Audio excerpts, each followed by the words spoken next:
আজকে দেশের পরিস্থিতির জন্য আমনি দেয়, এটা জানেন? এই সমন্বয়কগুলার রাত ধরলে নাকি এত গ্যাঞ্জাম হইতো না, এটা আওয়ামী লীগের লোকজন বলছে। এই সমন্বয়কে তো হারুন ধরে নাই।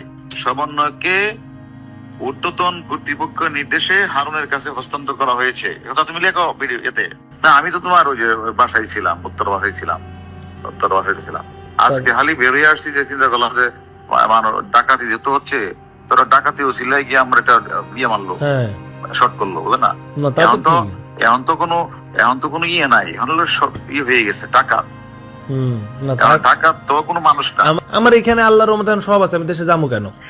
পরে আমার কাছে আপনি সব জানেন, হারুনের সব জানেন, এইগুলো এসে আমাদেরকে বলতে হবে। আমি কইছি ভাই শুনেন, আপনাকে এত চুলকানি থাকলে আপনারা খুঁজে বাইর করেন, আমার এত আমি এর কিছুই জানি না। না, আপনি এর লগে ঘুরছেন, আপনি এখন পোল্টি মারতে কেন? আপনারা তো এ শেষ করে দিছে, তাহলে আপনি কেন এগুলা ইয়ে করতেছেন?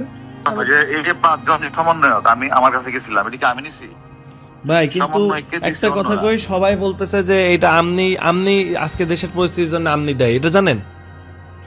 এই যে এই সমন্বয়কগুলার রাত ধরলে নাকি এত গ্যাঞ্জাম হইতো না, এটা আওয়ামী লীগের লোকজন বলছে। আরে সমন্বয়কে আমি এই কথাটা ক্লিয়ার করব, এই সমন্বয়কে তো হারুন ধরে নাই।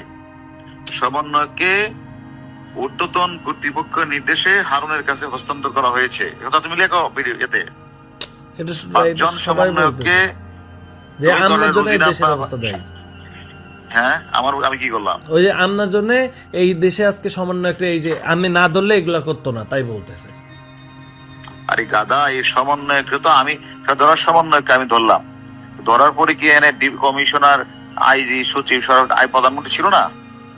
তা তো ছিল, সবাই তো জানতো না? জানতো তো অবশ্যই। তাহলে এই কথাটা আমাকে বলতেছো কেন? আমি বলতেছি, প্রধান বলতেছে।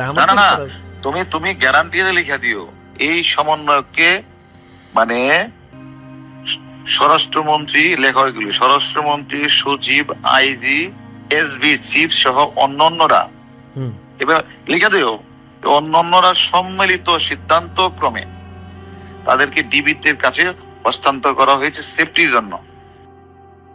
শোনো, আমি হারুন যদি একবার চট দিতাম তো ডিবির হারুন আমাদেরকে পিটাইছে করতো। আমি এদের সাথে ভালো ব্যবহার করছি, ওদের বাপ মাকে ডাইকে না আমার লোক ভাত খাওয়াইছি, ওদের না ভাত খাওয়াইছি, ওদের বাপ মাকে ভাত খাওয়াইছি। অর্থাৎ মানুষ আশ্বস্ত হওয়ার জন্য দেখো ডিবির হারুন কত ভালো বিহেভ করতেছে, এটার জন্য, আর কিছু না। আমার উদ্দেশ্য তো এটা ছিল, যে আদেশটা দিছে আদেশটা পালন করছে। এবং কখনো কি 5 জন একবার বলছে বলো না যে গায়ে হাত দিছে, এটা বলে মারছে করে যাচ্ছে? কখনো কি নুরু বলছে হারুন মারছে? না, এটা প্রশ্নই আসে না। তুমি তো আমার চিনো। কয় কি যে হ্যাঁ আমার টাকা মারছে, আমি এখন এটা লই হেরে আমি এখন ধরবো। আমি যে আপনি ধরেন, যান, অসুবিধা নেই। টাকা আমি কি দেখা হয়েছে? কইছি আপনি ধরেন, পারলে যান। টাকা নিলে তোমার দিয়ে তাই তোমার কাছে দিছে, তাই না?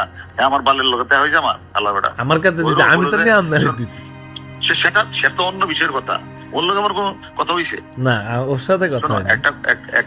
একটা কথা মনে রাখো, আমি তো বাংলাদেশি আছি, তাই না? সেদিন গোলাম মোল্লা রনি বলছে না যে হারুনের বাপের ক্ষমতা আছে এই 5টা ছেলেকে নিয়ে আসা। তোমার প্রতি আমার বিনোদন অনুরোধ, তুমি তো অনেক জায়গায় কথা বলো, যে কথাগুলি হইলে এগুলি বললো, একটু পয়েন্ট দিও, ঠিক আছে? পারলে, ঠিক আছে।